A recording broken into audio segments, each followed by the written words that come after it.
श्रीराम जय जय राम. मला कळत नाही ही परमार्थाची पहिली पायरी व मी आणि भगवंत एकच ही शेवटची पायरी. समुद्राचा फेस खरा आहे असे वाटले तरी त्याच्या खाली पाणीच असते.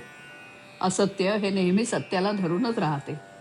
जे नाही ते तोंडाने सांगणे ही माया. तिला आपण खरे मानतो. मायेला असत्य मानले की ब्रह्माला सत्यत्व येते.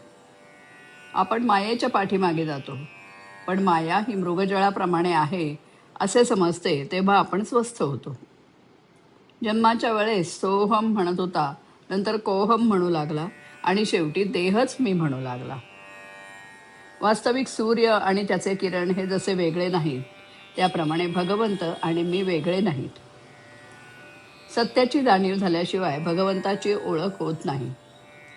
सत्य वस्तूला उपाधी फार असते, पण मुख्य सत्य अगदी थोडे आणि हलके असते. आपले शरीर एवढे मोठे असते, पण आपला जीव किती लहान असतो. त्याप्रमाणे भगवंत अगदी लहान आहे. हे एवढे मोठे जग ही त्याची उपाधी आहे. स्वर्ग, मृत्यू आणि नरक या अवस्था निर्माण करणारा परमात्मा अर्थात या अवस्थांच्या पलीकडे असला पाहिजे. परमात्म तत्व हे सर्वांच्या पलीकडे आहे. जो या जगातच परमात्म्याचा झाला तो या 3 अवस्थांच्या बंधनापलीकडे सरळ भगवंताकडे गेला. सत्य म्हणजे अखंड टिकणारे ते, म्हणजे परमात्म स्वरूप होय. सच्चिदानंद स्वरूपाच्या ठिकाणी मन चिकटून राहणे यालाच अनुसंधान असे म्हणतात. भगवंता वाचून इतर सर्व म्हणजेच उपाधी होय. मला कळत नाही असे वाटणे ही परमार्थाची पहिली पायरी आहे. जे जे घडते त्याचा करता परमात्मा आहे, मी फक्त कर्तव्यापुरता आहे असे वाटणे यालाच निष्काम कर्म असे म्हणतात. आणि आले तर भोगले, गेले तर सोडले हे सहज कर्म होय. दोष बाधू नयेत अशा रीतीने केलेले कर्म ते ज्ञानयुक्त कर्म होय.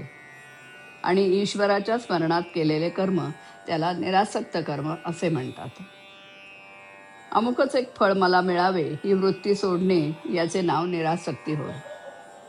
विषयांची विरक्ती झाली की त्याला ज्ञान झाले असे म्हणतात. थोडक्यात म्हणजे जे कर्म बंधनाला कारण होते ते अज्ञान आणि जे मोक्षाला कारण होते ते ज्ञान समजावे. कर्ममार्ग, उपासना मार्ग, नवविधा भक्ती इत्यादी सर्वांनी गाठण्याचे ध्येय एकच असते. लग्नात ज्याप्रमाणे अमुक एक खर्च मी जास्त करीन, दुसरा कमी करीन असे माणूस म्हणतो, पण मुख्य कार्य हे की मुलीला नवरा गाठून देणे.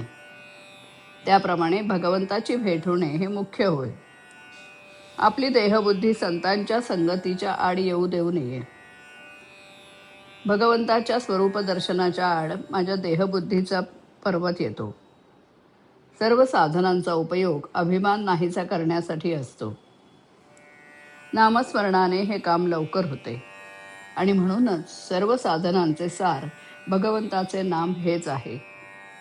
ते आपण श्रद्धापूर्वक घ्यावे आणि भगवंताशी एकरूप व्हावे. आज तुम्हाला जेवढा वेळ रिकामा मिळतो तेवढा सगळा भगवंताच्या नामात घालवण्याचा प्रयत्न करा. श्रीराम.